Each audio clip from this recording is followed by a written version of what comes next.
What's going on, everybody? I am going to be talking about my favorite piano samples and plugins for ambient and cinematic music.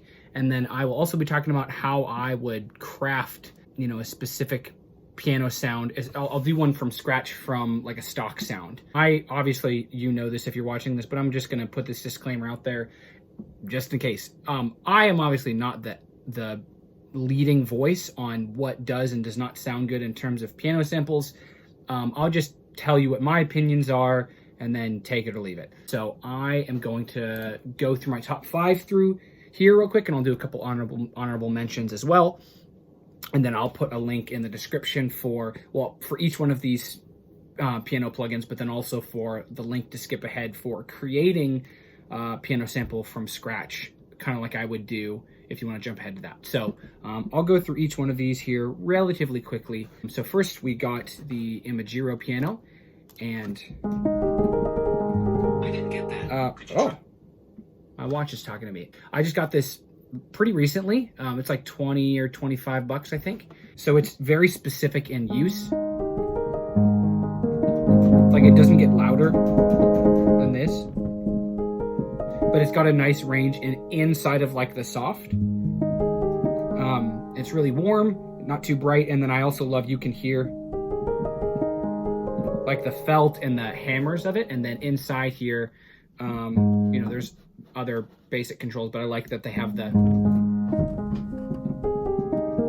I'm always looking for that in piano samples, like stuff that gives it that organic feel. Like the felt or the hammers that you can hear, or the pedal or whatever. That's a lot though. And that has the option to turn it down. One more thing that I'll do is I will, bus 4 here has Valhalla Room Reverb, which if you have followed my stuff before, you know that I worship this plugin. I use it arguably too much on everything, but I'll throw this on just so you can hear kind of what I would do.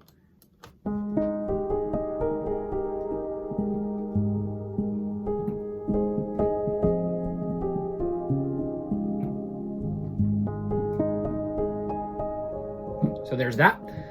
All right, number 2 is the Noir by Native Instruments, and this is, to me, like the Una Corda 2.0.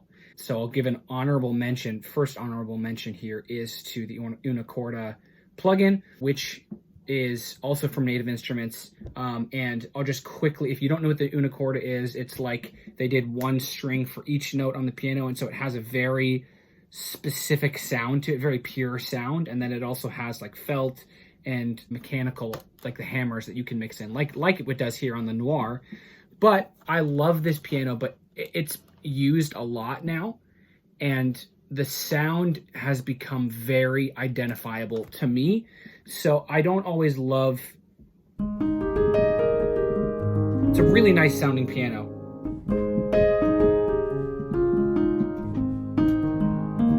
Yeah, but again, like the raw sound is very identifiable, even without like the felt or anything. So a lot of times what I will do when I use this is I'll turn off this main sound and I'll turn on the felt, and I'll pair it with another piano. So like, let's pair it with Imagero for a second here. Which I think if we mute Imagero, yeah, there's the felt. So there's both together. We can turn on the hammers.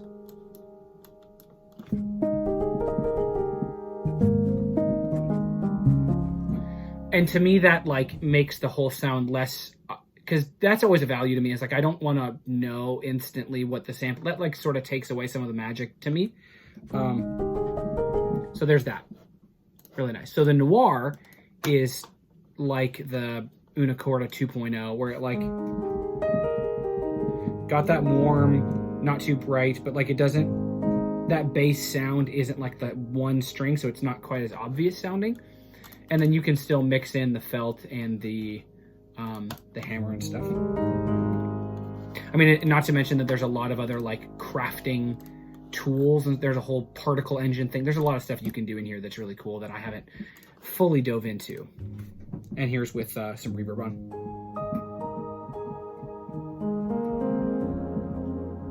I'm gonna turn this down a little bit.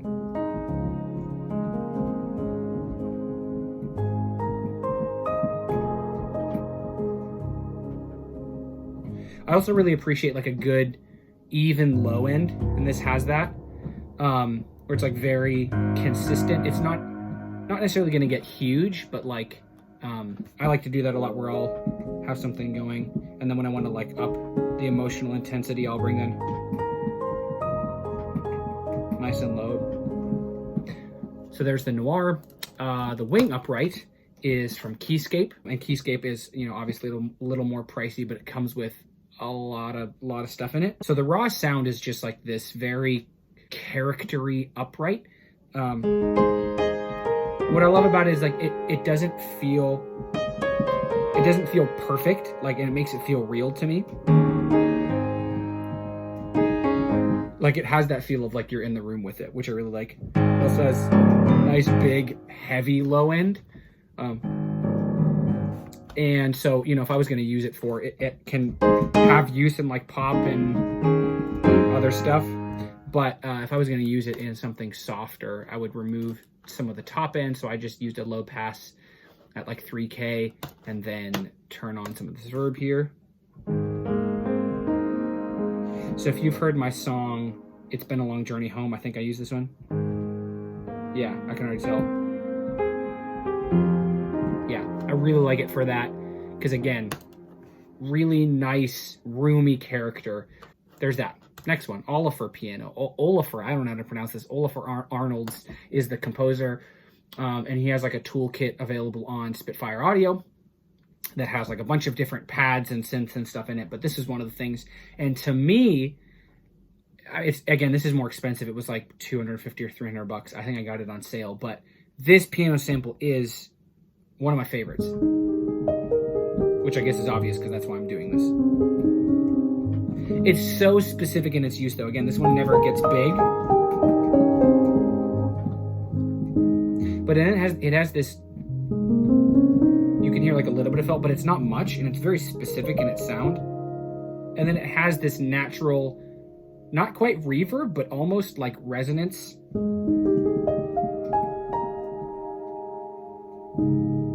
And the low end sits so nice because it will never get like boomy, but it creates that like the soft punch in the low end. Like that's so nice right there. And then throwing some reverb on. Love it. Grandeur is the next one, and this one is by Native Instruments. So they have a lot of pianos available. They have the Unicorda, they have the Noir, which I just talked about, those two. They also have in a bundle 3 different ones available, and this is one of them, the Maverick, the Gentleman, and the Grandeur. And this one is by far my favorite. They also have the Giant. I know some people love that, but this is almost always my go-to. It's just like my ideal all-rounder, because it's sort of, it's really consistent everywhere. It's not, I don't feel like I can easily identify this one all the time. There's like certain Steinway or the Yamaha C7 grand pianos that, like, when I hear them sampled or in a plugin, like, or I just don't like the tone of it. Specifically for like ambient or cinematic, like I just don't feel like it fits. But this one, if I want to get bigger and do octaves, I would throw this on, and I could also darken it with this knob here.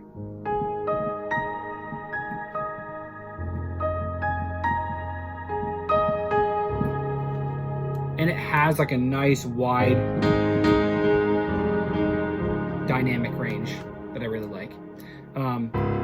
Especially for that low end. So this is my go-to when I'm not sure or when I need that wide range. It's very versatile. Love that. Another honorable mention, which I just picked up, is the White Baby Grand from Imperfect Samples. So this one, I don't think I've ever played a piano that has felt more like you're in the room with it. It's not necessarily my favorite to play because like the velocity response of how hard you're playing in terms of like what tone's coming out, it doesn't always feel intuitive, but like, so like if you want to get this really poppy tone, like poppy tone, it can get really bright and like tacky, which I like. But then if you play it soft, it's really nice. Throw some reverb on that.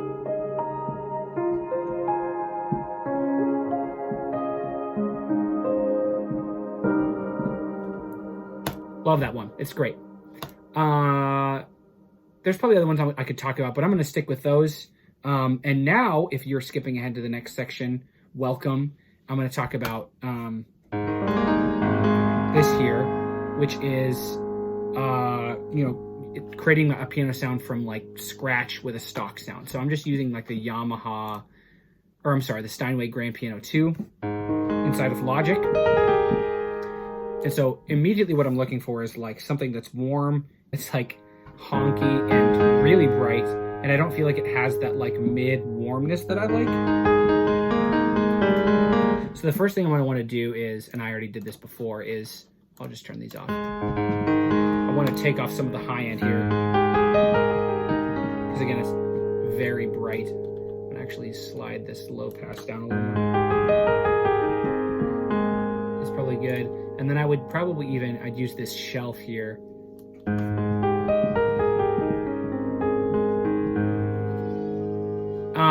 I would want to warm up somewhere in the middle here, and I don't know exactly where this is going to be, but I want to make it probably wide. I would think it would be, and maybe I want to remove some of this. It's hard to grab these inside of Logic. There we go.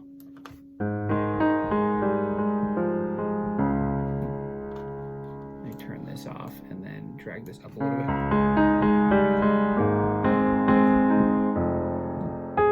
The other thing I don't like about this one, from just like playing it out of the box, the dynamic range is really weird. So like it already feels like it's really like bright, and I'm barely touching it. And then that's like the brick wall. Like I can't go any further than that. So it feels sort of like I'm playing the same sample, the same like recorded thing, but just like the volume changes. Like the tone doesn't feel like it changes much.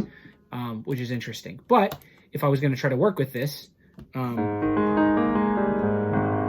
actually probably would shave off, now that I'm listening again, even more. That's probably too much. There we go.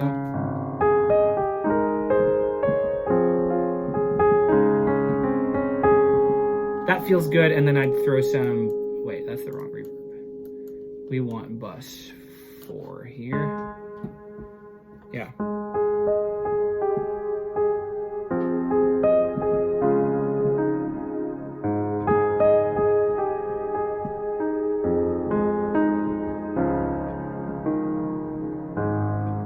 Yeah, so, I mean, obviously with this piano, you're not going to get, in my opinion, a great sense of realism, but you don't need necessarily realism if that's what you're not, if you don't need that if that's not what you're going for. Like if you just have like a pad going and you need something to sound soft, this is going to get the job done. Again, I don't know exactly where, maybe it's in the lower. That's it, actually. It was right there. And like the low, mid, or just low, I guess.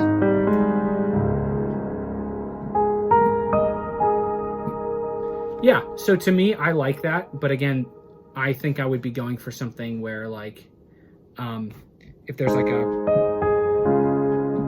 something soft going, like if I wanted to get really big, I probably wouldn't use this to play like a really natural sounding piano.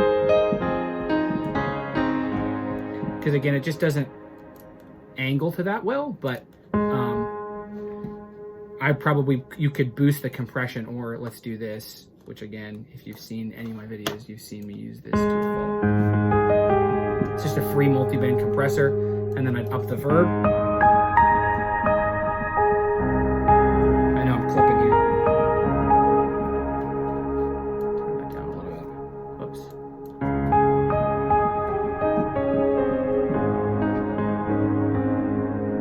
And the reverb sort of drowns out the like character of the piano that I don't like, and it almost becomes like a synth here, which is fine, like a piano-y synth.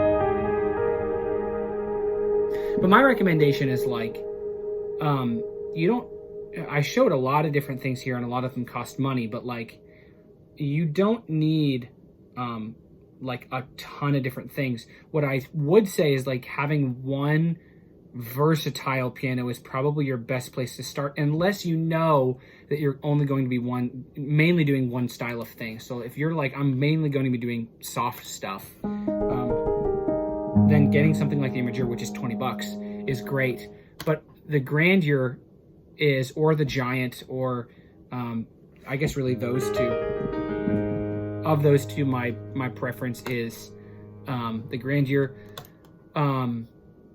Yeah, just get something that can kind of do everything, and then you can, like, if you want, shave some of the high end off, and it will feel a little bit less crazy. And I mean, there's also, obviously there's controls in here to do a lot of different stuff. You can open these and go crazy. So, and this is, I think, $100. So if you're gonna invest, I would say do that. And then, you know, like, once you are able to invest a little bit more, like getting Keyscape is really great because it has this C7.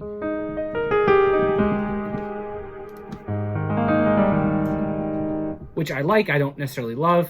It has the wing upright, it has a bunch of electric pianos, and then a bunch of like really unique things. So if you have the money, there's a lot of things that come with that. But overall, my recommendation is, like, I don't know what stock sounds sound like in every recording software, but I do think just investing in something versatile, or some of the cheaper options like Imagero are a really great way to go. I think that's it. So if you would do two things. One, let me know if there's anything else that you would like to hear from me about. I'm going to try to be doing these more often. And I'll go through my tracks and talk about things like this. But if there's things that you're like, hey, I would love to hear about this, then that would be great. And the second thing I'll say is, if you would not mind just sharing my music somehow, it's the best compliment you can pay me. But it's also just like probably the biggest way you can support me. If you appreciate what any of this does, sharing my music however you can means the world. So thank you very much. Until next time.